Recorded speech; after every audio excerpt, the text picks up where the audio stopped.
All right, welcome in. Late Kick is live. It is Thursday night, January 21st, the year of our Lord, 2020. Excellent execution from Director Colin, which I will detail momentarily. We are jam-packed tonight, as you would imagine we would be. Hey, it's been a terrible week for Tennessee, but just in the last few hours, as I look at the imaginary watch, Tennessee has given us reason to actually change the thumbnail for the show tonight. It did say Vols in trouble. Now it said Vols big day, without the possessive apostrophe oversight there. So we're going to talk about that from a lot of different angles. It's still been a bad week for Tennessee, don't get me wrong.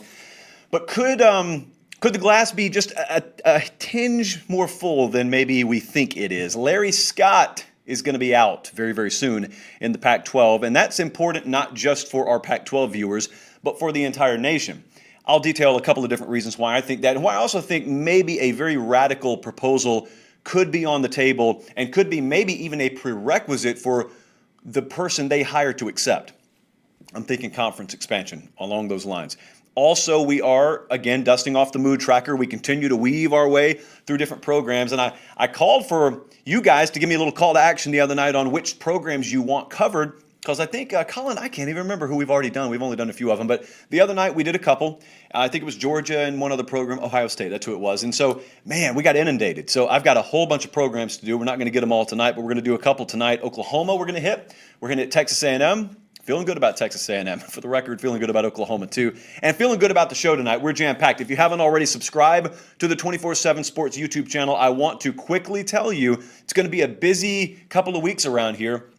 Yeah, we do Late Kick Live multiple times per week, but this coming Wednesday, so a week from yesterday, we have got the final 5-star reveal show that we will be doing right here. We'll also be doing it on several different 24/7 Sports Facebook pages.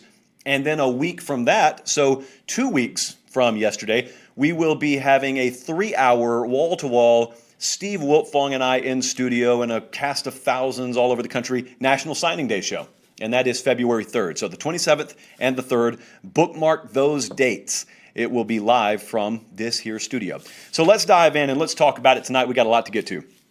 Tennessee's had a rough week so far, and it's Thursday, so hey, you were thinking it snowballs down the hill, and it's only going to build speed, and it's only going to grow bigger, and this is all terrible. And then you get the big news today. Danny White, former now athletic director at Central Florida, has been hired. And let me not cut any corners here in telling you this is a monumentally big move for Tennessee. So there's industry-wide applause today. Everyone approves of this move. Like, everyone loves this, and everyone's kind of surprised by it. I can tell you there was not much Danny White traction even within the last 24, 48 hours. It really started to pick up speed this morning, which is the hallmark of a very well-conducted athletic director search, by the way. Hopefully the coaching search goes accordingly. So this is widely regarded as a home run. I was looking over at Vols 24/7 a little bit beforehand, and Patrick Brown over there put out this little tidbit of information. You want to know how to get yourself a big-time athletic director job? It used to be that you need to be a former coach. It used to be that you needed to be a former player. This is the kind of resume builder that you need to be able to flaunt in a job interview setting. UCF, this is from Patrick Brown over on Vols 24/7. UCF raised $35.5 million in donations last fiscal year. That is 4 times what they raised just 4 years ago in the fiscal year, or the physical year, as I like to call it. Make the athletic department a lot of money. Be a good fundraiser. That is how you become a major athletic director these days. You can hire all these lieutenants in the world to run various branches of the operation. You don't have to know the intricacies of women's volleyball. You don't have to know how to put together a very, very impressive route tree in lieu of hiring a wide receivers coach. You need to be able to run an athletic department. And then you get folks who know how to make football hires. And if you're not comfortable with it, hire a search firm and then just tell them what you need and they'll go get it for you. Be able to run an athletic department. So that's what Tennessee did today. That's one giant box checked. Now we know that there's this other box. We're just kind of looking at it over here in the corner, and it says head coach. And it's wide open. There's no name. There is no check mark in that box. Where are we going? Initially, as I told you on the show, and as I've said many times, I got the sense, as did many of you, that when Kevin Steele was brought in, and then subsequently as Fulmer is, let me rephrase, as Philip Fulmer retires, even though the language in his contract, if he were to be fired, is exactly what's happening in terms of compensation right now. But make no mistake, it's a retirement. As Philip Fulmer retires and rides off into the sunset, and Jeremy Pruitt is unceremoniously dumped on the street, I think there's a little bit of a to-be-continued theme with that too. But as that happens, Kevin Steele's in there, been there about 2 weeks. We just assume, well, that's going to be your interim head coach for a while. And that is the role that he's holding now. Acting head coach, interim head coach. That's what he is right now. Now, here is the million-dollar question, or maybe even a multi-million-dollar question in Knoxville, Tennessee. Is that going to be sustained? Is he going to be there for an extended period of time? Because I can tell you, I woke up this morning, and that was my thought. If I had to bet money this morning at 8 a.m., I would say, yeah, Kevin Steele is going to be the head coach there through spring football and maybe even beyond. Not long term, but maybe the 2021 season. Well, then Danny White gets hired today. And among his first quotes that come out today, he is talking about prioritizing a head coaching search. Now, I can't guarantee that means they're going to get a guy. I mean, it's one thing to prioritize something, and it's one thing to allocate the proper funds for it. It's another thing to get someone to agree to your job. The value of the job, the profile of the job I'm about to talk about. But here is one glimmer of hope. We did the podcast this morning, and one of our listeners asked, can you give me a reason to believe? Good Rod Stewart song. Can you give me a reason for hope here? Well, this may be one. You hit a Grand Slam at athletic director, and the first thing that Grand Slam hire is saying is, we're about to go do the same thing with head coach. So we'll see. The old ... We'll see. But it's a 1,000% good day for Tennessee. It's just sandwiched in between a whole lot of bad days. What are they selling? So this is the profile of the job. This is kind of the next step in what we're talking about. You can believe in your program. You can believe it's an elite job. And I've told you my thoughts on the Tennessee job. I think much more highly of the job than apparently a majority of people do. But right now, listen, there's a cloud over that program. Make no mistake about it. It makes it a much tougher sell. Again, make no mistake about that. But the perception versus the reality is really the fascinating crux of this whole thing to me. Here's what the perception is. The perception is, all right, Pruitt just got fired. There's been a bunch of rumors about what was going on there. Listen, personally, I know what's gained national traction this week. I've heard a lot about Tennessee. I've not heard, the old McDonald's angle. I hadn't heard that personally. I cannot vouch for that. It wouldn't be the most shocking thing in the world, but I can't tell you that happened. What I can tell you is perception is there was a lot of dirty stuff going on there. You don't have to believe the rumors because Donde Plowman, the chancellor there, and the president, and Philip Fulmer, they sat there at a desk and they told you multiple level 1 violations. We have reason to believe that's coming. Multiple level 2 violations. We've been investigating ourselves in conjunction with the NCAA, kind of sitting off to the side and watching us. And, you're led to believe, and anybody with common sense would be led to believe, ooh, it's going to get a whole lot worse before it gets better around here. Well, that is one train of thought. And you may be right in thinking that. I could offer you up another train of thought. I could, again, offer you maybe a little more of a ray of hope that things may not be quite as bleak as they appear. So we'll get to that in just a second. But as it relates to this coaching search, there's going to be truth dealt in this coaching search. Everything is going to be put on the table. If Tennessee's interviewing me, and for the record, they haven't yet, but if they're interviewing me for the head coaching search, and you're trying to draw me away from Pate State, and you're trying to get me to come to Tennessee, I got to get all the information from you. And you better believe I'm going to have language worked into my contract where if things end up not being as you made them appear, I'm going to get out of here and you're going to pay me a big buyout and severance and whatnot. So everything's going to be on the table. When you pitch me your job and you come to me, what if this is what you tell me? What if you tell me, listen, there was a lot of legal posturing going on, and we had to get out of this deal with Pruitt. We had to do it by any means necessary. Now, that doesn't mean that we went below board on it, but we may have used some very strong language in the reasons why. And we may have gone and found our out, and then we may have thrown level 1, level 2, and we may have thrown it out there. And all the while, what if we told you, future potential head coach, that we've kind of gotten guidance back from the NCAA that if we handle this properly, maybe that'll serve as a justified response. And we may not be expecting anything further from Indianapolis. If that's the case, your job just became a whole lot more attractive to me. That's what's happening. Now, I can't tell you that is happening. What I'm saying is that's the what if. That's the big what if game that they're playing right now. Wednesday was brutal. I mean, yesterday, make no mistake, it was brutal. They lost. I could argue they lost their best defensive player, their best offensive player, another starting linebacker, another starting offensive tackle. I don't think people are finished going into the transfer portal. It would surprise me very much if we didn't end up seeing more headlines. I mean, as we've been on air, for all I know, there have been 1 or 2 players. But the hope here again, I think if you're a Tennessee fan right now, you got a good hired athletic director. I think the overwhelming hope now has to be maybe a lot of what we've been led to believe is coming down the pike. Maybe there is a light at that end of that tunnel, but maybe it's not a freight train. Maybe it's just a pickup truck. And we get hit, you've been hit already. There is no prayer Tennessee's going to be anywhere remotely close to 85 scholarship players this fall. In fact, I'll tell you exactly what I'd do. If I were Tennessee, I just put out a press release this Friday at 4:45 saying that we're self-imposing 15 scholarship reductions. You're already going to anyway. There's no prayer you're going to be anywhere near 85. Why don't you just go ahead and get the added perceptional credit for having slapped yourself on the wrist? I don't know that anyone would really care all that much 5 years from now. They wouldn't look back and play the semantics game with you. And that's kind of like, if I'm a kid, if I'm 10 years old and I feel terrible, I got the flu, so I know I'm not going out to play anyway. And I also know I got a terrible report card that's about to come home next week. I go to my parents and I say, Mom, Dad, I feel terrible. I've let you down in the classroom. I've let myself down in the classroom. I am going to self-impose a weekend's restriction on myself. I'm not going to go out and play. And you can take it to the bank that shows you my contrition. I'm very serious about this. That's what I would do if I was Tennessee.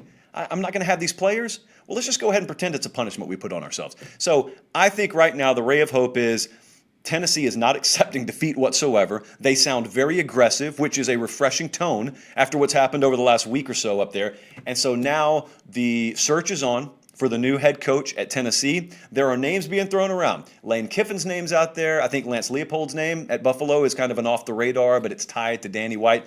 That's out there. I think if this search is conducted properly, there are going to be names involved that you would have never thought about. And if the profile of this job ends up being that to which is above what perception is, there may be some big names that maybe you don't think you can get, that the money sounds like it's going to be there for. And if the cloud over this program doesn't end up being nearly as dark as it seems, then who knows what Tennessee could end up doing here. So all I'm telling you is, for everyone who's already punted on the next 5 years of Tennessee football, maybe so. Let's just wait and see. We got time. Let's wait and see. All right, there are big goings on over on the other side of the country. So Tennessee's had a bad time of things. Well, the Pac-12's had a bad several years worth of things. Let me put the plural on there. Several years. And Larry Scott's been the commissioner out there.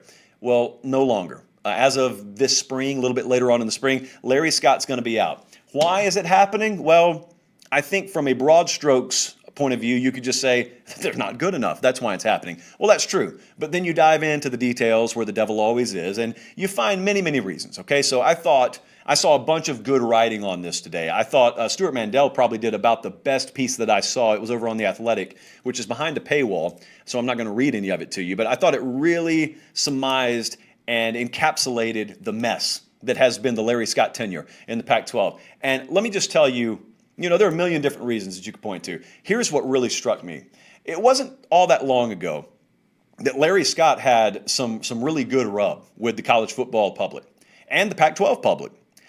He had been right there in the midst of, it seemed like, being on the precipice of negotiating what was going to be called the Pac-16, which was going to include Texas, and it was going to include Oklahoma, and obviously that would have turned this entire thing upside down. He also negotiated on the front end of his tenure a pretty darn good media rights deal. I mean, at the time, it was big money, and it was looked at as one of the standard-bearing contracts in the industry. Here's the problem, and this he has never been able to detach himself from. This has been a 100-pound weight tied around his ankle as he is hurled into the Pacific Ocean. That's graphic, so figuratively, of course. Larry Scott, I want you to imagine this. I want you to imagine you're running a really good bakery, and you got the best muffins in town, and everyone loves the pastries. I mean, even the guy who normally doesn't order Danishes, he's getting your Danishes. You're going good. Business is good. And then all of a sudden you look around and you say, we got a good bakery here. Let's diversify. What you going to do? You going to open a steakhouse? Nope. Bar on the corner? Nope. I'm going to start myself an airline. But here's the problem. That's ambitious. But you got the money. You got the capital up front. But here's the problem.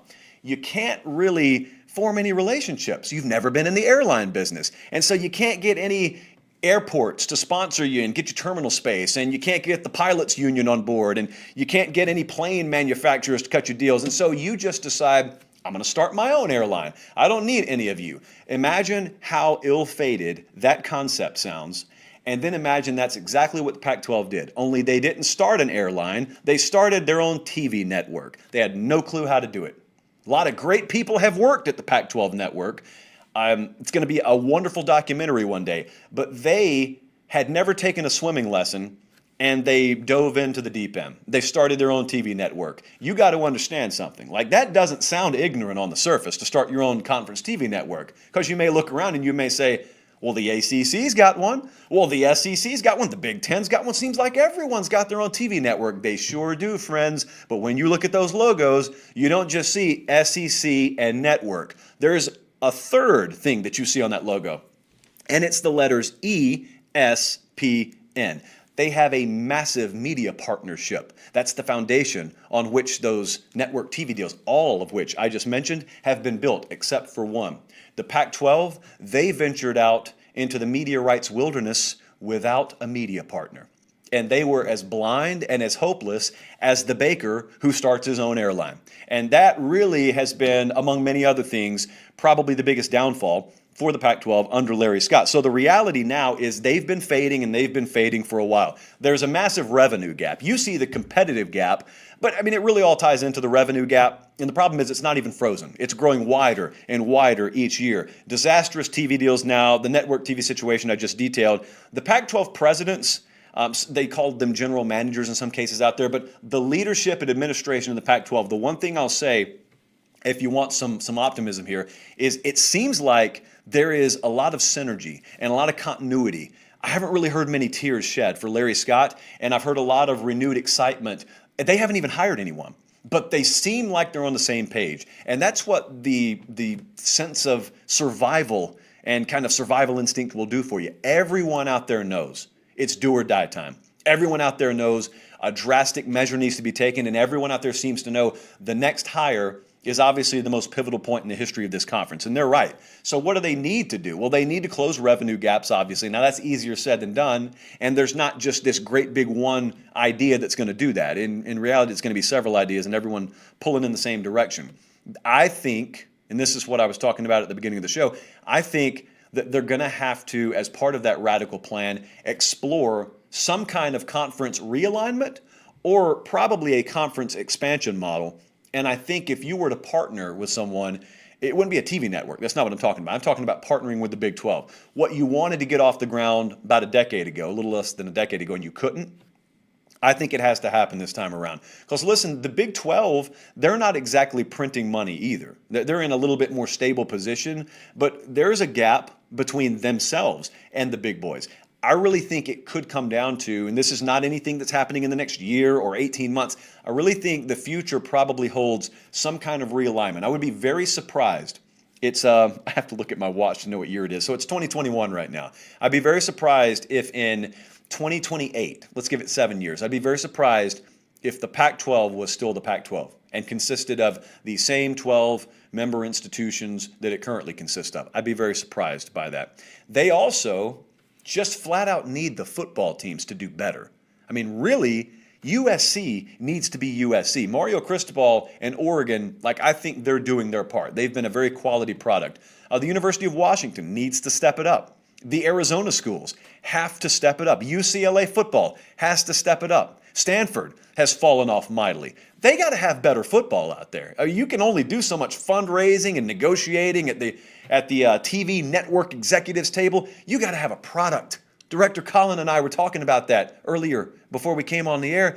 You got to have a product. I mean, when we talk about the Pac-12 on Late Kick, we openly wonder, when we go back and we look at the data and analytics and we look at concurrent viewership, are we going to see a noticeable dip when we talked about the Pac-12? Or is it going to maintain consistent concurrent viewership? Lately, it's been the former, not the latter. People tune out. There's just not enough passion there. You're not going to hire a conference commissioner who comes and injects adrenaline into your fan bases. Only one thing can do that, and that is viable, consistently winning football product. That's what you have to have. So if you're out there and you're pulling for the Pac-12, you got an obvious rooting interest here. But let's say you live in Kentucky I mean, you're a University of Kentucky fan, but really you're a college football fan, and you're of the opinion that there's not enough parity in the sport right now. Well, this is where your rooting interest comes in. If you think the sport's become too regionalized, if you think only a few are benefiting at the expense of the very many, well, this is where the change could come, one of them. You got to have a competent and consistent product on the West Coast, because right now, whether you like the perception or not, people look at Norman, Oklahoma, and outside of maybe one or two stops past Norman, Oklahoma, any given year, people think that the sport is irrelevant past that. And it shouldn't be that. Hasn't always been that. It shouldn't be that in the future. So I view a lot of those programs out there not as extinct. I view them as dormant. Hopefully a kickstart is coming on multiple fronts for the Pac-12. Let's go mood tracker. One of, surprisingly, I don't know why I'm surprised, but this is an extremely popular segment that we do. All it is us taking a temperature. It's open wide, lift your tongue. We don't do the digital thermometer. And we insert the thermometer, old school, right under the tongue. We're just taking the temperature of the fan bases. Oklahoma football mood tracker. Where are we at right now? Now, there was a lot of debate before the show about where we were going to go. And I told Director Colin, we're going to go with a broad term here. The current mood for Oklahoma football and the fan base there is that of being initiated. If you've ever been initiated into anything, a fraternity, a club, homeowners association, I don't know what in the world you do in your personal life, but if you've ever had to go through that process, it's tough. It can be arduous. It's rewarding on the other side. But I think Oklahoma football and a lot of the fan base there, they kind of feel like they've been initiated now. And they're at that table. Now, they haven't won the national championship under Lincoln Riley. Like, they are not universally compared yet to the likes of Alabama annually, Clemson annually, but they're right there. Like, they're at that next tier, at the very top of the next tier. You could argue they've already been at the bottom of tier one. They've got the offense, but they've always had the offense. They got the head coach, but they've always had the head coach. They've always been pretty premier or close to it any given year in those categories. Offense, never really been a problem for Oklahoma. Defensively, they've been a pretender. They've been a total paper tiger. Everyone's known it. Deep down, their fan base has known it, and that has changed. And as that has changed, so too has the feeling about what Oklahoma football is capable of, not in just the regular season, but if they get into a playoff setting. You know, they're not going down 28-zip with no chance of retaliation. They're not having the walls painted with their blood like they did against LSU in 2019. If you can play defense, and to be honest with you, if you can show the SEC a thing or two about playing defense like they were in the latter part of this year, well, then you're in that club. No one takes you for granted. No one looks at you as a little speed bump, a nice cute story, but ultimately a speed bump once you face them in the playoff. No one looks at you like that anymore. And I think that's how Oklahoma fans feel. And if the rest of the country doesn't, I think they may soon enough. So let me give you two different takes here. Number one, there was a lot of talk about how they were the hottest team in the country at the end of this past season, how there were even some fringe arguments that they should be involved in the playoff discussion. I never bought into that. I talked about it on the show at the time. Like, I loved what they were doing at the end of the year, but losses matter. And you got two of them, Kansas State, Iowa State, like those matter. And I'm for the whole regular season mattering. I'm not for the early games being treated like preseason, and we value the latter season games more. No, you lose like that, and you got to pay the price. So Oklahoma didn't belong in the college football playoff this past year. Most people didn't believe they did. But just as I say that, I am totally buying them as being right there in that conversation this year. Think about where this was. Think about the turn that's happened. They had lost to, like I said, Kansas State. They lost to Iowa State, and they were going into that Texas game. And there were a lot of folks just like gnashing their teeth over the idea that we're right on the precipice of having lost 3 straight games. Have we lost it? I mean, if we lose this game to Texas, what are we saying about Lincoln Riley? Well, what you're saying is he's a great coach who just lost 3 games in a row. That was our answer on the show. That was blown way out of proportion. But be that as it may, when Oklahoma finally decided it was time to press play on the 2020 season, I look at it as the day they beat Texas. They never lost again. So here's how I look at it, because we're talking 2021 now. Where is the mood right now? I view the 2021 Oklahoma football season as essentially having begun that day against Texas, because there was obviously a different product on the field from that point moving forward than there was earlier in the year, and that's just a byproduct of how uneven 2020 was. You can talk about every team dealing with COVID all you want to. Some teams dealt with a whole lot more than other teams did. There was a lot of variance program to program. Oklahoma finally got their act together, and they were a really good team. You could argue maybe they were one of the 4 best teams in the country at the end of the year. You could argue that, but I will say this. We're looking forward. Forget about what happened. We're looking forward. You got Spencer Rattler coming back. I think a lot of people will talk about that, as they should. Really good depth and talent at running back and wide receiver coming back. Everyone should be talking about that, and they should. But they've had those things before, like I was talking about. What has this added spark and what feels a lot more oven than microwave now, if you will, for the Oklahoma fan base is you know that you got a championship caliber defense, and it's not going anywhere. We did a segment about 6 months ago. It was before the season started.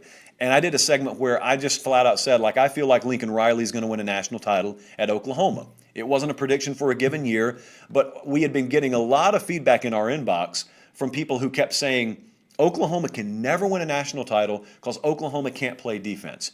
And that wasn't true in my estimation. What was true is Oklahoma hasn't won a national title because Oklahoma hasn't been able to play situational, opportunistic defense. They've just been run over. I mean, there's been no shot in some of these games they played against bigger competition. But just because it had been doesn't mean, and never did mean, it always was going to be. I mean, there's no motivation whatsoever for people to keep doing the same thing when they're getting terrible results. And so you're slowly but surely now seeing the whole Alex Grinch effect take root. It wasn't going to happen overnight. We talked about that in that segment. It wasn't going to happen overnight. So Grinch came in. They still kind of underperformed, but everyone wanted to beat him with pillows still and say, ha, ha, you got the same hire or new hire, but same results. Well, that wasn't the case. Now you're starting to see it. So now, like, Oklahoma fans already feel it. They already feel like everything they saw to end this last year is validation as to what they expect to be this year. I think that there is a lot of this same energy around Oklahoma as the kind of energy that exists nationally around Texas A&M. A lot of people have to see it to believe it. I'm about to talk about this in a second with A&M. A lot of people have to see it to believe it. So I think as the perception internally in the fan base is already there. They feel like they're there. Now we just got to go validate it and prove it on the field. I think a lot of folks will never believe that Oklahoma's there until they prove it on the field. But here's the good news. They play these seasons, and they do one of them every single year. 2021, I think, is going to be Lincoln Riley's best team, top to bottom. It's going to be right in line with being in the most advantageous position, quarterback, in America next year. Outside of Norman, Oklahoma, kind of a crapshoot. For that matter, those of you who want all the parity in college football could be wide open in 2021. It could very well be Oklahoma's year. It could be that a first-year starter at Clemson or Alabama ends up shining and the same old prevail. Could be, but I'm just telling you, there's a lot of reason for optimism around Oklahoma, and there's a lot of reason for those folks to feel very good about where that program is now and moving forward. How about the Texas A&M Mood Tracker? This one's going to be fun. This one we got asked for the most, I think, out of any program so far. Texas A&M and the Mood Tracker there right now. What is the temperature of the fan base? This is one that I wanted to say for Texas A&M. The lying in the weeds. It's a very popular metaphor, but I don't think there's any program out there, pound for pound, that this metaphor describes more than Texas A&M football. Lying in the weeds. I want you to think about your perception of this program, if you're an Aggie fan versus if you're just an outsider. This is a full, National Geographic special right now. If you've ever seen it, I mean, the imagery is there. The tiger, creeping up on the whole herd of gazelle? I don't know. A bunch of them. A bunch of gazelles. There's the plural. And you've seen it a million times before. It's that thing that, it's that animal, that predator that's able to arrive before you even knew it was there. That's the best I could come up with, I guess, the tiger. But, I mean, it could be any of a number of predators out in the wild. That's kind of how Texas A&M fans feel. That's where they feel like their program is right now.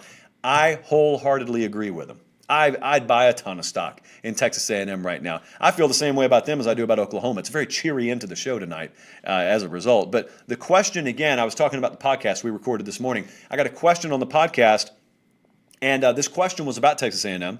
It's kind of prophetic because the listener didn't know we were talking about him tonight. But he asked, how come people are so hesitant to buy into Texas A&M?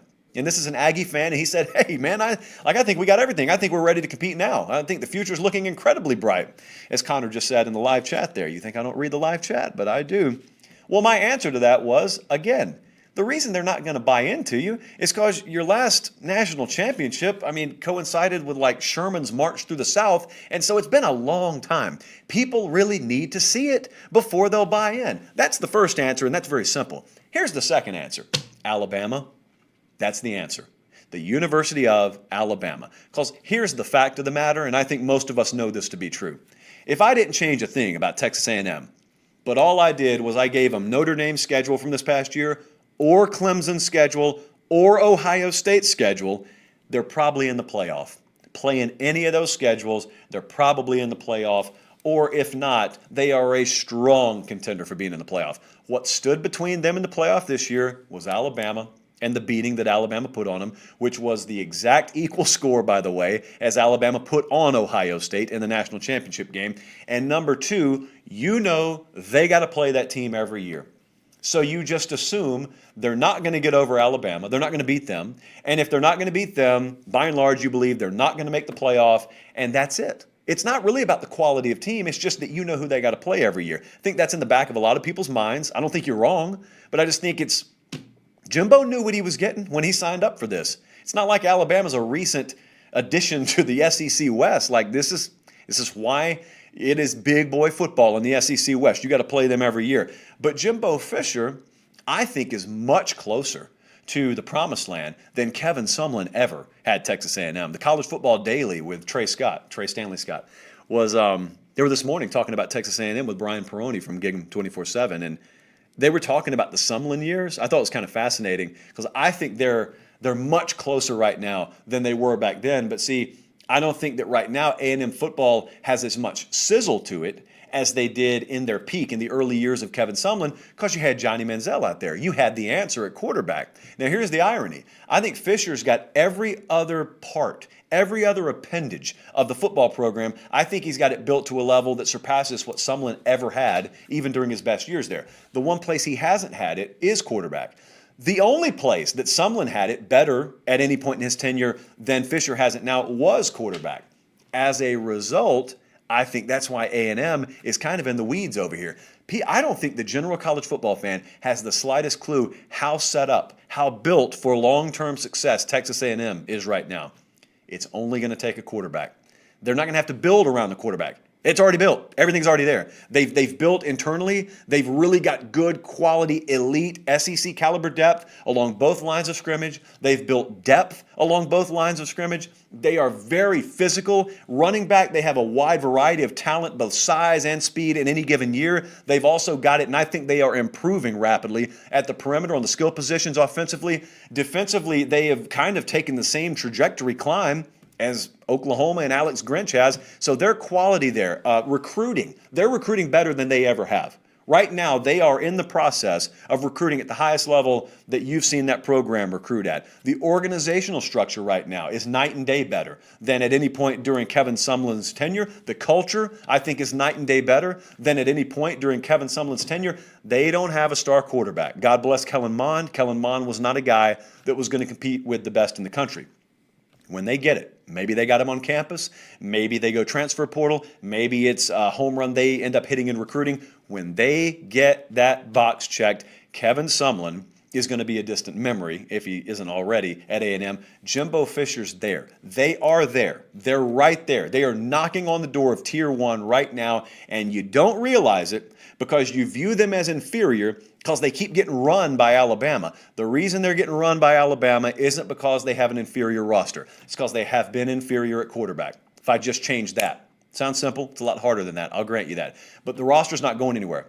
The organizational structure, the culture, it's not going anywhere. They're in the right place already. Right place, right time. People talk about it all the time. They're in the right place right now. The rest of the program's there. It's built. It's ready to go. It is a high-performance sports car. I just need someone to drive it. I just need the quarterback.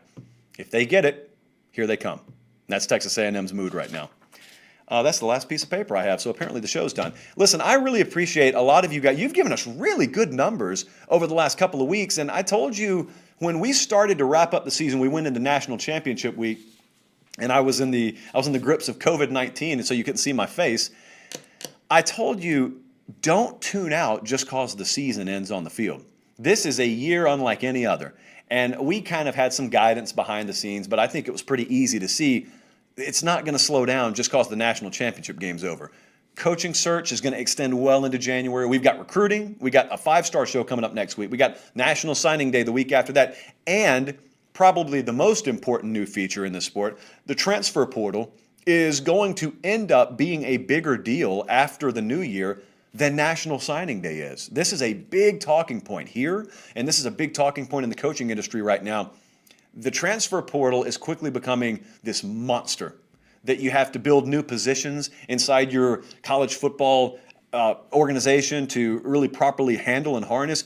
We're talking about adding positions in the media world to properly handle and harness it. So it's just, if you get tired of having dead periods in college football, figuratively, I don't think you have to worry about that right now. And so, like you guys have been tuned in, I mean, we certainly haven't been hurting for numbers around here. But if you haven't already, subscribe to the channel. As I said, we've got a lot coming up. Also, follow me on Twitter at LateKickJosh. Got, I think, 3 sessions open for the Zoom consultations. Had a lot of them this week. Really enjoyed talking to a lot of you guys. If you're interested in sports media at all, starting a YouTube channel, starting a podcast, whatever you want to do, doesn't even have to be sports media necessarily, and you're interested in kind of a one-on-one consultation along those lines, hit me up, joshpate706@gmail.com, or on Twitter at LateKickJosh. We are done for the evening. We'll be back here Sunday night. I think we're going to can Sunday night show, which means pre-record, because we got conference championship games in the NFL Sunday night. We got Super Bowl in 2 weeks. So we'll still have shows. They just may look a little bit different, but don't worry. We are not going to change our schedule just because of the NFL. So for Director Colin, for producer Jordan on the podcast side of things, I'm Josh Pate. Have a great rest of your evening, and God bless.